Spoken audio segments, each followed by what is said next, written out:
back to my YouTube channel, my Backyard Hobby. For today's video mga backyard, I'm going to be picking up the corn para sa ating mga alagang kambing at karnero. At meron tayong nabiling puno ng mga mais. At ito ay mga lalaking mais na tinanim nila kasama sa mga babae, and pag magbunga na pinuputol nila yung lalaki mga backyard. So may able to buy, at ang gawin ko dito mga backyard ay gawin kong silage para sa ating mga alaga, kasi taginit, kailangan natin yung forage para sa ating mga alaga. If you did not subscribe yet to my channel, please do subscribe, like, and share my channel to your friends. And don't forget to click the notification bell so that you will be updated for my next video.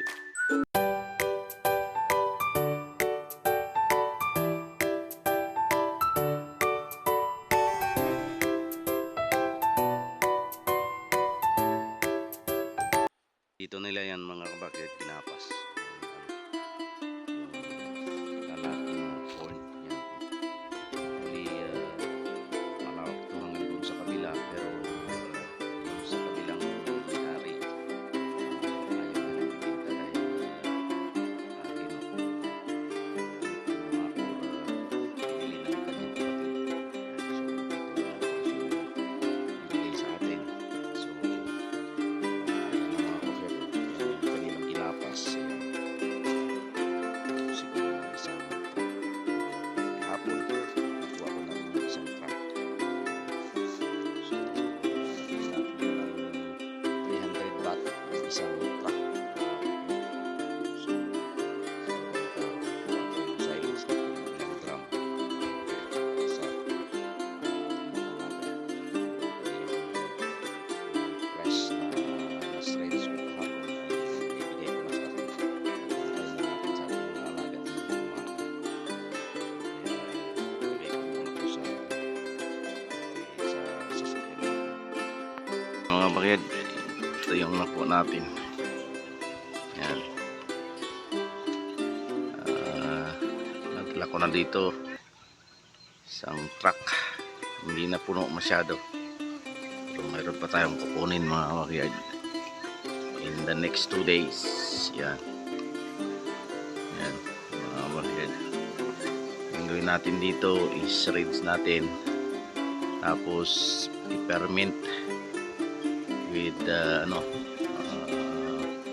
asin, tapos molasses kung meron tayong molasses para maganda yung kalalabasan ng ating fermentation, and para meron tayong supply na pagkain ng ating mga alaga during this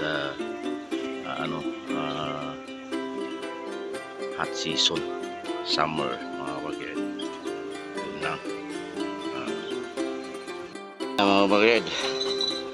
Ready na natin yung ating lagyan ng silage. So, lagay muna ako ng asin sa baba. Ayan.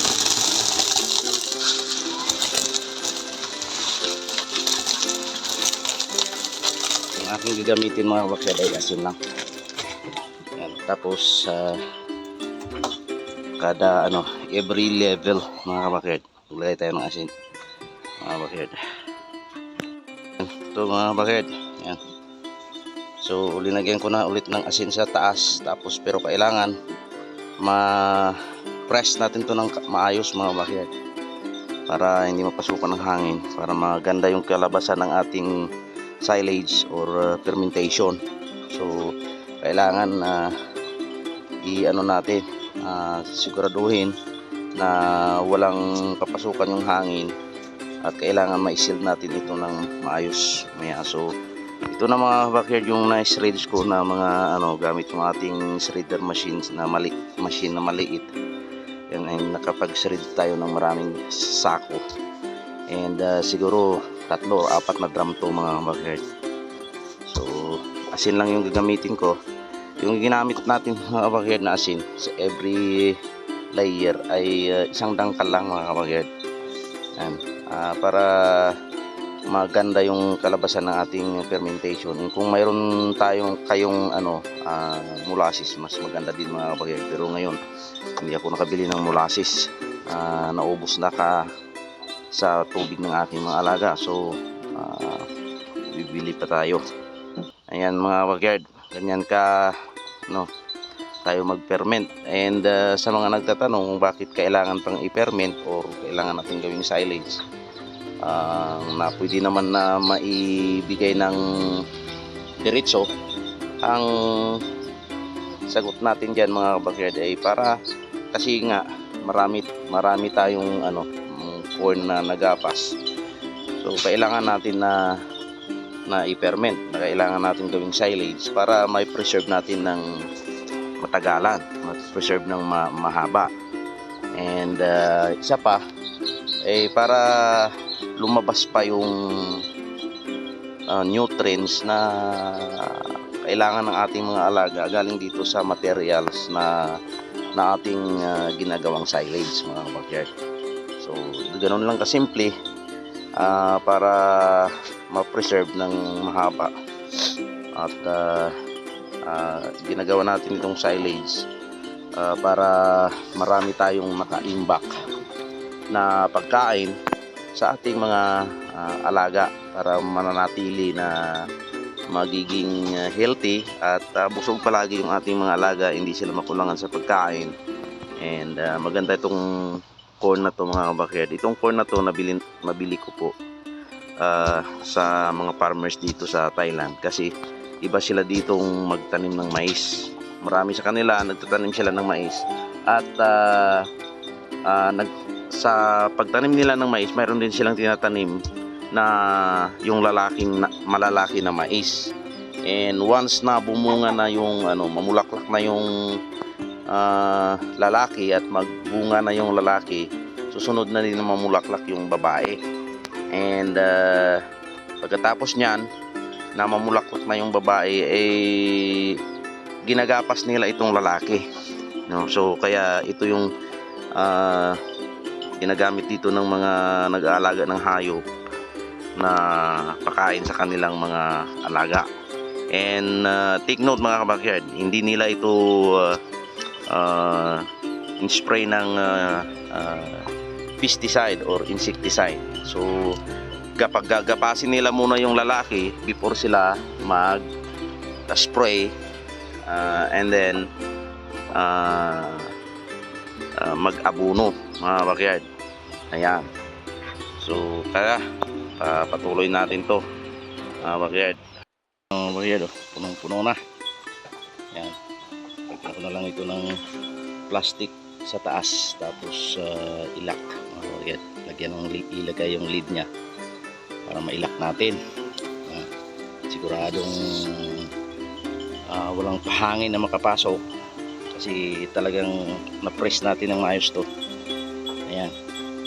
So mga kabakyard, yung ating gawin ngayon ay ilak natin ito. Kabakyard, tapos na nating i-sealed yung mga to.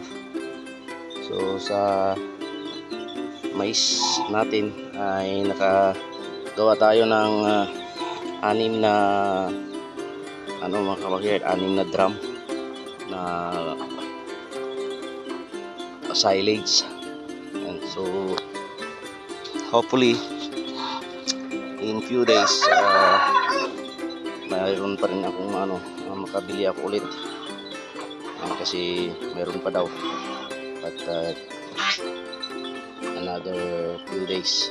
So yan, kasi itong 6 na to hindi pa ito kasya sa ating mga alaga mga kabakyard. Ilang araw lang to sa ating more than 30 na mga alaga.